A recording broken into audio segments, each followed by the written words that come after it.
Tom and Leva here. And we are going to be doing a review on this food dehydrator. So let's take a peek. It's a big old thing of styrofoam. Imagine that. Oh my God. Ooh, we got some handles here. Can we lift the whole thing by the handle? Oh, I hope it doesn't fall. All right, take the box away. Okay. So, got this big old stainless steel dehydrator. Woo! Pretty. Pretty big. Pretty heavy. Oh, nice stainless steel metal here. All right, let me undo this little device here. All right, so I might have an issue with the microphone, so let me stop for a second. All right, so I had to take a break for a second. Some other matters. And so now I'm going to try to open this thing up, kind of see what it looks like in here. So now you can see we have 10 trays to our dehydrator. And then I was wondering where the manual and all that stuff was, because that's going to be important. What do you think these things are? Here, can you hold that? Maybe stuff to put things in. You can see they give you a couple of these liners here, which is nice. We're going to be putting fruits and vegetables or meat or whatever we're dehydrating on some of those. And then I actually purchased some additional liners.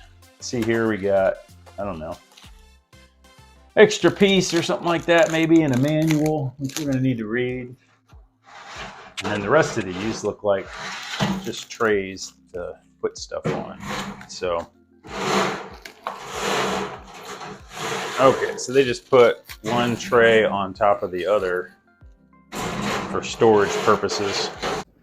All right, I went ahead and installed the handle on the door. That's one thing that I had to install. That was easy. So one bummer that I see is in the manual, it says, do not use outdoors, household use only. I wonder why it says that. Because I was excited about putting this thing out in our screened in patio so that we wouldn't heat up the house in the summertime. So, I don't know. All right, so apples are gonna be our first dehydrated victims here.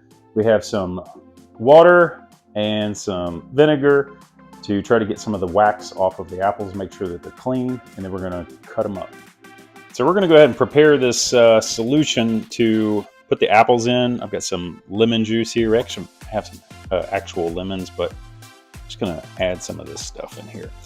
And then after I cut the apple slices, then we're gonna go ahead and put them in here for about 5 minutes before we put them in the dehydrator. I think what this does is kind of keeps them from getting too discolored. As you know, when you bite into an apple and you just let it sit out, it gets brown. This way, when we slice our apples, put them in the solution, they won't turn brown. All right, so now we're ready to cut the apples. We're gonna use this mandolin here. I've got it on thin slices, so we'll kind of see how that goes. And then I don't have an apple corer yet, so we're just gonna try it with the cores in there for right now, because in our manual, it actually has a picture of apples that have the core in there. All right, so the first apple went well. I cut some bad spots out of it. This little thing right here is nice to have when you're doing this so you don't cut your fingers. All right, so we've rinsed these things off, and now Levi is taking the apples and then go ahead and set them on here. You don't want any of them touching each other. Here, go ahead and just set them down there. There you go. And just side by side, fill up that tray full of those slices. And I'm gonna come over here. That one can go even closer. You can touch them like that, but then you don't want them on top of one another. Thanks. All right, so Levi's got tray number 1 all done here. What do you think, Levi? Good. All right, we're gonna put that in the dehydrator. So you can see we have a full-scale operation here. We got Caroline enlisted and helping to put the slices in there, and then I'm still cutting up maybe the last few. I only have a couple more left. Levi, even though he's chewing, he's also putting them on the trays for me. We got 2 trays done in there.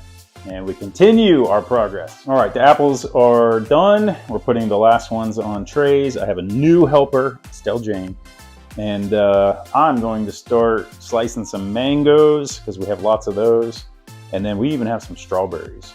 So why do these kids, why do they keep chewing? All right, so we've moved on to mangoes, and I've found that you gotta keep your help happy. And so I've got the seeds of these mangoes for the kids to kind of chew on what's left there because they like that. And you can see that the mangoes look really cool. Apples are all done. So we're gonna be dehydrating in no time. So we have an assembly line for the strawberries that we're gonna dehydrate.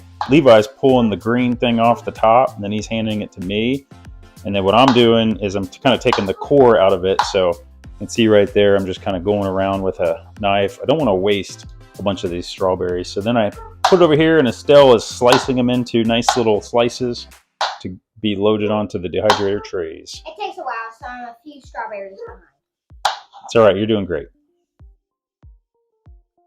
Okay, so after much cleaning and cutting and such, we have tons of apples. We've got mangoes. We've got strawberries. We got a little bit of everything on 10 different trays. And so now I should have had this thing where I'm going to dehydrate. You can go ahead and close that door, Levi.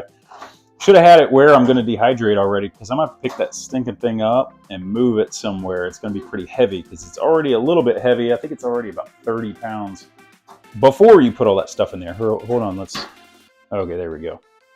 And so anyway, we'll get started here shortly. All right, so we found a place to put this thing.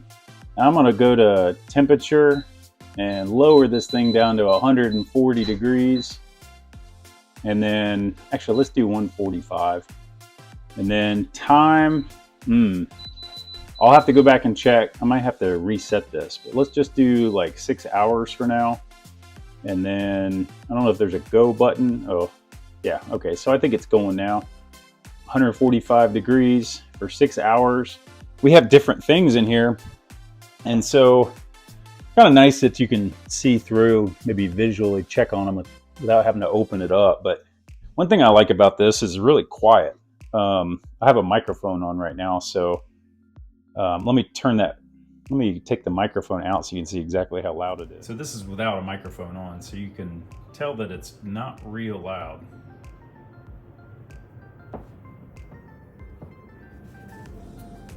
So that's nice.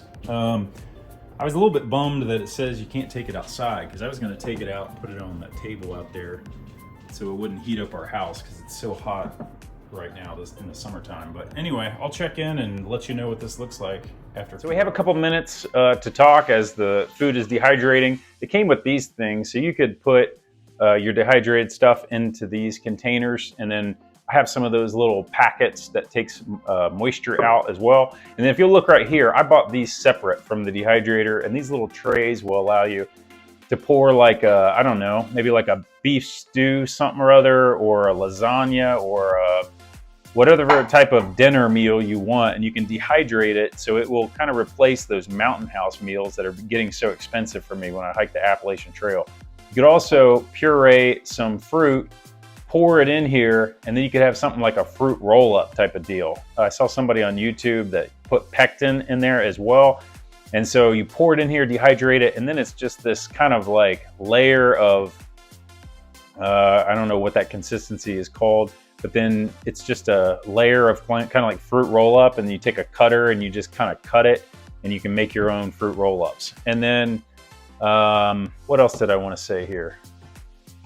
Well, I think the other thing is that for my hiking on the Appalachian Trail, now I can take fruits and vegetables and the dinner meals, all that stuff, and not have to pay so much for it.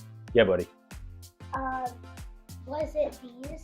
These liners? Yeah. What about it? You want to talk about those? Yeah, well, my only regret about these liners is they're smaller than my trays, so I didn't pay real close attention to the size of these things. I just saw that they were the cheapest ones and I bought them. So these are a little bit smaller than the trays, and so are these things that you can put the meals in, but it's okay. I got a bunch of them, and I got a 10 tray dehydrator, and so I think they'll work fine. I just wish they were the same size as the trays that I have.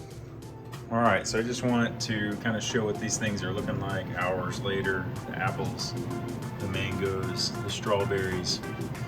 So they are dehydrating, but it's going to take a little longer than I thought it was going to. So it's 5 hours right now, and I don't think they're going to be done in 6. All right, so it's the next morning, and I have checked them out. These are the apple slices. I put some cinnamon on these. Here's what they look like without cinnamon. But I'm going to steal a couple of these to put in my oatmeal. And then you can see the strawberries got a lot smaller. The mangoes still have a little bit longer to go. So I put it on for another hour and a half just to try to get these things all done. So they've been on for over 10 hours now total. So it's taken a little while, but it's doing a good job. And I've tasted some of them, they taste good.